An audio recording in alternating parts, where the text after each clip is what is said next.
નમસ્કાર દર્શક મિત્રો, હું રાજેશ પાટણવાડિયા રાષ્ટ્ર સેવા ન્યૂઝમાં આપનું હાર્દિક સ્વાગત કરું છું। સમાચારની વાત કરીએ તો ઇલ્યુમિનાટી 2024 આઈટીએમ એસએલએસ બરોડા યુનિવર્સિટી પ્રતિભા અને એકતાનું અસમાન પ્રદર્શન આયોજિત કરે છે।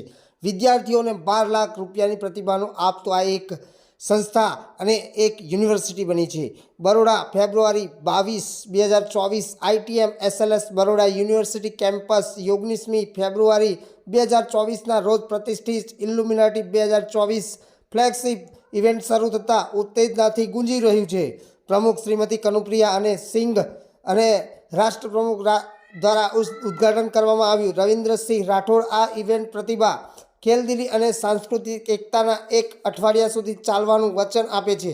19મી ફેબ્રુઆરીથી 24મી ફેબ્રુઆરી 2024 સુધી ચાલેલી આ ઇવેન્ટમાં સમગ્ર યુનિવર્સિટીના વિદ્યાર્થીઓ, અધ્યાપકો અને સ્ટાફની ઉત્સાહપૂર્વક ભાગીદારી જોવા મળી હતી। ઇન્ટર યુનિવર્સિટી સ્પર્ધાઓ, ટેકનિકલ ઇવેન્ટ્સ, ડિબેટ અને સાંસ્કૃતિક પ્રદર્શનો સહિતના કાર્યક્રમોની પુષ્કળતાને સાથે ઇલ્યુમિનાટી 2024 એ સાચા અર્થમાં સૌહાર્દ અને શ્રેષ્ઠતાની ભાવના કેપ્ચર કરી હતી। રમતગમતના ક્ષેત્રમાં ઇન્ટર યુનિવર્સિટી ક્રિકેટ ટુર્નામેન્ટ રોમાંચક મેચોનું પ્રદર્શન કર્યું હતું।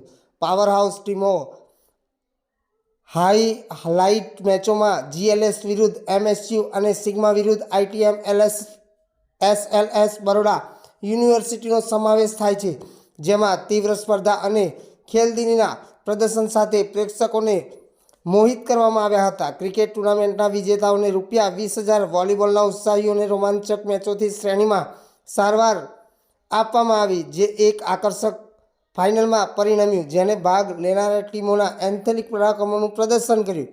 વધુમાં ઇન્ટર સ્કૂલ ગર્લ્સ ક્રિકેટ ફાઇનલમાં ઉભરતી પ્રતિભાઓને ચમકવા માટે એક મંચ પૂરો પાડ્યો હતો, જે રમતગમતોને વધુ સમૃદ્ધ બનાવે છે। રમતગમત ઉપરાંત ઇલ્યુમિનાટી 2024ના ટેકનિકલ ઇવેન્ટ સેગમેન્ટ સહભાગીઓની બૌદ્ધિક કૌશલ્ય અને નવીન ભાવનાઓનું પ્રદર્શન કર્યું હતું। બ્રાઇન ઓ મેનિયાન ચેલેન્જથી લઈને ફાર્મા આંતરમેચ્યોર સ્પર્ધા સુધી વિદ્યાર્થીઓએ વિવિધ ડોમેન્સમાં તેમની ચાતુર્ય અને સમસ્યા હલ કરવાની કુશળતા દર્શાવી। કોડ ફ્લેશ અને ઇન્વેસ્ટમેન્ટ વિઝાર્ડ ઇવેન્ટ્સ મહત્વાકાંક્ષી ટેકનોક્રેટ્સ અને ફાઇનાન્સ ઉત્સાહીઓએ તેમની પ્રતિભા દર્શાવવા માટે પ્લેટફોર્મ પણ પૂરું પાડવામાં આવ્યું હતું।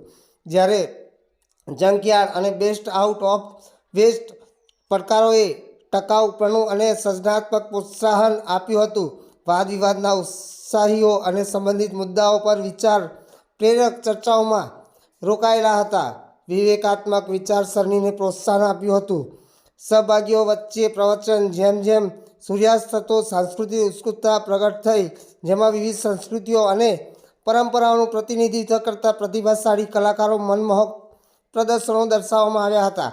સાંજ સંગીત, નૃત્ય અને નાટ્ય પરફોર્મન્સ ભરપૂર હતી, જે વિવિધતામાં એકતાની ઉજવણી તરીકે સેવા આપે છે। ઇલ્યુમિનાટી 2024એ સમગ્ર ગુજરાતની અસંખ્ય યુનિવર્સિટીઓની ઉત્સાહપૂર્વક ભાગીદારી જોઈ સહયોગ અને તંદુરસ્ત સ્પર્ધાની ભાવનાને આગળ વધારી।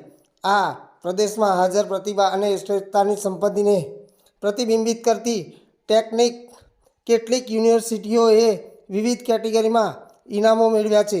કુલ આ ઇનામો વિવિધ સ્પર્ધાઓના લાયક વિદ્યાર્થીઓને 15 લાખ આપવામાં આવ્યા હતા, જેમાં બેટલ બેટ સ્પર્ધાના વિજેતાને ઇનામ મળ્યું હતું 30,000। તે પ્રેરણા, સહાનુભૂતિ અને શ્રેષ્ઠતાનો વારસો પાછળ છોડી જાય છે, જે પ્રતિભા અને એકતાની ઉજવણીની પરંપરાને ચાલુ રાખવા માટે ભાવિ પેઢીઓ માટે મંચ સુયોજિત કરે છે।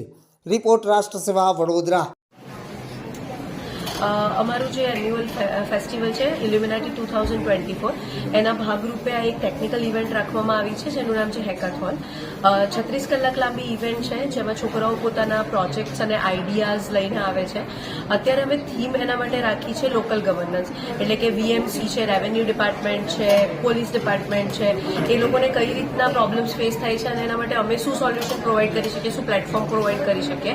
છોકરાઓ પોતાના આઈડિયા પ્રેઝન્ટ કરશે, એના પરથી 2 વિનર્સ ડિક્લેર કરવામાં આવશે જજીસ દ્વારા, અને 36 કલાકની ટોટલ ઇવેન્ટ છે। અહીંયા જ રહીને છોકરાઓ પોતાના પ્રોજેક્ટ્સ બનાવશે, પ્રેઝન્ટેશન બનાવશે, અને એના પછી 2 વિનર્સ ડિક્લેર કરવામાં આવશે, જે 2 બેસ્ટ આઈડિયા હશે લોકલ ગવર્નન્સ માટે। શેમાં પાર્ટિસિપેટ કરેલું છે તમે? અમારી કોલેજ દ્વારા આયોજિત છે એક ટેક ફેસ્ટ છે હેકેથોન, જેની અંદર અમને એક થીમ આપી છે લોકલ ગવર્નન્સ, જેની ઉપર અમારે એક પ્રોજેક્ટ બનાવવાનો છે, જેમાં આપણે એવી રીતે કોઈ વેબસાઇટ છે કે એપ્લિકેશન છે જેનાથી આપણે ગવર્મેન્ટને હેલ્પ કરી શકીએ કે સિટીઝન્સને ગવર્મેન્ટની જોડે કનેક્ટ કરી શકીએ.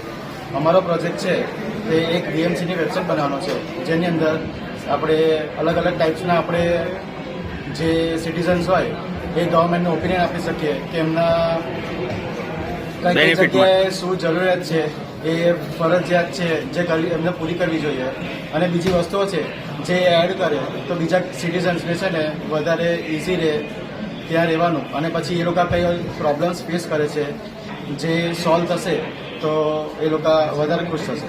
તમારું નામ શું? મારું નામ છે કૃતાક્ષી રાજપૂત. હું 6 માં ભણું છું, કોમ્પ્યુટર સાયન્સ એન્જિનિયરિંગનો સ્ટુડન્ટ છું. સર, આપનું આખું નામ જણાવો અને આજે તમારી કોલેજમાં શેનું આયોજન થયેલું છે એ બધી માહિતી આપો. મારું આખું નામ છે કાસિમ અલી બરોડાવાલા, અને હું અહીંયા ITM-SLS બરોડા યુનિવર્સિટીમાં સિવિલ એન્જિનિયરિંગ ડિપાર્ટમેન્ટના એઝ અ હેડ તરીકે જોબ કરું છું, આસિસ્ટન્ટ પ્રોફેસર છું. અને આ જે ઇવેન્ટની તમે વાત કરી રહ્યા છો, ઇવેન્ટનું નામ છે ઇલ્યુમિનાટી 2024, અને આ એક અમારો ટેક ફેસ્ટ કમ સ્પોર્ટ્સ કમ કલ્ચરલ ફેસ્ટિવલ છે, જે 21 તારીખથી ચાલુ થયો હતો અને 24ના એન્ડ થશે. અને એના અલાવા ટેકનિકલ ફેસ્ટમાં અલગ અલગ 21 ટેકનિકલ ઇવેન્ટ્સ છે, જે અલગ અલગ સ્કૂલની, જે અમારી 10 સ્કૂલ છે, એ 10 સ્કૂલના અલગ અલગ વિભાગમાં સ્ટુડન્ટ્સે પોતાની જાતે તૈયાર કરીને આખી ફોર્મ કરી છે. અને એની સાથે સાથે ટેકનિકલ ઇવેન્ટ્સની સાથે સાથે આપણે અહીંયા સ્પોર્ટ્સ ઇવેન્ટ્સ અને એની સાથે સાથે આપણે કલ્ચરલ ઇવેન્ટ્સ પણ સ્ટુડન્ટ્સની પ્રોત્સાહન અને ઉત્સાહ માટે કરી રહ્યા છીએ. અને આ સર, કેટલા સમયથી તમારી કોલેજમાં આવું આયોજન થાય છે? આ જે આપણી ઇવેન્ટ છે 11th એડિશન છે. આ 11મું વર્ષ છે જેમાં આપણે આ ઇવેન્ટ કરી છે, અને 10 સક્સેસફુલ વર્ષ આપણે આ વસ્તુનું કરેલું છે, આ આયોજન, અને આ 11મું વર્ષ છે. અને લગભગ કેટલા સ્ટુડન્ટે આમાં ભાગ લીધેલો છે? અત્યારની હું વાત કરું તો આપણે ત્યાં લગભગ 1200થી વધુ સ્ટુડન્ટ્સ બહારના જે છે એ લોકોએ પાર્ટિસિપેશન કરેલું છે. 1200 સ્ટુડન્ટ્સ પાર્ટિસિપેટ અલગ અલગ ઇવેન્ટ્સમાં કરેલું છે પર ડે. એટલે આપણે ટોટલ એપ્રોક્સિમેટલી આપણે અંદાજો લગાવીએ તો અરાઉન્ડ 4,000 થી 4,500 સ્ટુડન્ટ્સે અહીંયા આખી ઇવેન્ટમાં પાર્ટિસિપેશન લીધેલું છે. અને સર, આમાં કઈ ફીસ સ્ટ્રક્ચર કઈ રાખવામાં આવેલું છે? બહુ નોમિનલ આપણે એમની પાસેથી ફીસ લઈએ છીએ. જેમ કે કોઈક બેઝિક ઇવેન્ટની ફીસ 50 રૂપિયાથી સ્ટાર્ટ થાય છે, અને એમાં મેક્સિમમ 300 રૂપિયાની ફીસ છે. એનાથી વધુ કોઈ પણ ઇવેન્ટની ફીસ નથી. અને આગળના ભવિષ્યમાં તમે કઈ એવું વિચાર્યું છે કે આપણે કોલેજ માટે આટલા પ્રોગ્રામ હજી કરવાના છે? આ ઇલ્યુમિનાટી 24 છે. નેક્સ્ટ યર જે આપણે ઇલ્યુમિનાટી 25 કરશું, એ આપણે સ્ટેટથી નેશનલ લેવલ તરફ રહી જવાના અમારો ફોકસ ને હેતુ છે. કે જેવી રીતે ગુજરાતની બધી અલગ અલગ યુનિવર્સિટી આ વર્ષે ભાગ લીધો, એવી રીતે આપણે એવી વિચારધારા રાખીએ છીએ કે આવતા વર્ષે 25માં જ્યારે 12મું એડિશન આનું આવે, ત્યારે આપણે આખા ઇન્ડિયાની યુનિવર્સિટીઝને આમાં ઇન્વાઇટ કરીએ, અને ઇન્ડિયાના જે બી અલગ અલગ સિટીઝમાં અને અલગ અલગ સ્ટેટમાં જે યુનિવર્સિટીઝ છે, એના સ્ટુડન્ટ્સ અહીંયા આવીને પોતાનું ટેલેન્ટનું પ્રદર્શન કરે. અને સર, લગભગ આપણી કોલેજને કેટલા વર્ષ થયા અત્યારે? આપણી કોલેજની સ્થાપના થઈ છે 2011માં. 2011માં આ જગ્યા ઉપર આની સ્થાપના થઈ હતી. એટલે આ હમણાં આપણું 14મું વર્ષ છે આ કોલેજનું. અને વડોદરા, ગુજરાત ખાતે આપણી કોલેજ ફક્ત એક જ છે, અને આપણી કોઈ બીજી બ્રાન્ચ નથી. ઓકે. અને આપણી કોલેજમાં અંદાજે કેટલા વિદ્યાર્થી અત્યારે ભણતા હશે? અત્યારે આપણે વિદ્યાર્થીઓની વાત કરીએ તો 4,500 જેવા વિદ્યાર્થી આપણી કોલેજમાં ભણે છે, અલગ અલગ બધા વિભાગમાં. જેમ કે મેં પહેલાં બી કીધું, 10 સ્કૂલ છે આપણે ત્યાં, અને એ સ્કૂલના અલગ અલગ બધા ડિપાર્ટમેન્ટ્સ છે. તો ટોટલ આપણે ત્યાં 4500ની આજુબાજુ સ્ટુડન્ટ્સ ભણે છે અત્યારે. ઓકે. અને બીજું સર, કે આ જે સ્ટુડન્ટ ભણે છે અને કયા ફિલ્ડમાં, મીન્સ કે કેટલા આપણી પાસે ડિપાર્ટમેન્ટ છે? કે ભાઈ, ડિપાર્ટમેન્ટની વાત કરું તો સૌથી પહેલા આપણી પાસે school of technology and engineering, જેમાં એન્જિનિયરિંગ અને ટેકનોલોજીને લગતી ફિલ્ડ્સ આવે. એના પછી આપણી પાસે school of computer science and engineering, એના પછી સ્કૂલ ઓફ બિઝનેસ, એના પછી school of pharmacy, school of science, એના પછી school of nursing, school of paramedical, પછી school of humanities and social science, પછી school of architecture, art and design. આટલી school આપણી પાસે હમણાં અવેલેબલ છે. અને આપણે અહીંયા રહેવાની સગવડતા છે? સપોઝ કોઈ આઉટ ઓફ સિટીથી આવ્યું હોય કે બરોડાના બહારથી ભણવા માટે આવ્યું હોય, તો આપણે અહીંયા હોસ્ટેલની કે એવી સુવિધા કઈ ઉપલબ્ધ કરેલી છે? અત્યારે આપણે ત્યાં છોકરા અને છોકરી મળીને હોસ્ટેલમાં લગભગ 300 છોકરા અને છોકરી મળીને એ લોકોનો સ્ટે આપણે ત્યાં છે. અને ગુજરાતભર, જેમ કે વાપીથી ચાલુ કરી અને આપણે નોર્થ ગુજરાતમાં પોરબંદર, રાજકોટ, સૌરાષ્ટ્ર સાઈડ, કે આ બાજુ કચ્છ સાઈડ કે સાઉથ ગુજરાત સાઈડ કે અહીંયા પંચમહાલ સાઈડ કે દાહોદ સાઈડના બધા જ વિભાગના સ્ટુડન્ટ્સ આપણે ત્યાં હોસ્ટેલમાં અત્યારે સ્થાયી છે. આ ઉપરાંત મહારાષ્ટ્ર, MP, રાજસ્થાન એ જગ્યાઓના પણ બધા સ્ટુડન્ટ્સ આપણે ત્યાં અહીંયા હોસ્ટેલમાં અત્યારે સ્થાયી થયેલા છે. સર, આપણે જે કોમ્પિટિશનનું આયોજન કરેલું છે તો એમાં પ્રાઇઝ મની કઈ રીતે રાખેલી છે? હવે આ જે આખું આયોજન છે એમાં અલગ અલગ ઇવેન્ટ્સની અલગ અલગ પ્રાઇઝ મની છે અને એ પ્રાઇઝ મની 15,000થી સ્ટાર્ટ થઈ અને 30,000 રૂપિયા સુધી ઇવેન્ટ્સની આપણે પ્રાઇઝ મની રાખેલી છે. અને આનું જે આખી ઇવેન્ટ્સની ટોટલ જે આપણું કેલ્ક્યુલેશન છે દેટ ઇઝ અરાઉન્ડ 10 lakhs. એટલે 10 lakhs પ્લસ અમે કેશ પ્રાઇઝીસ સ્ટુડન્ટ્સને આ ઇવેન્ટ અંતર્ગત જે ઇલ્યુમિનાટી 2024 છે એના અંતર્ગત અમે આપવાના છે.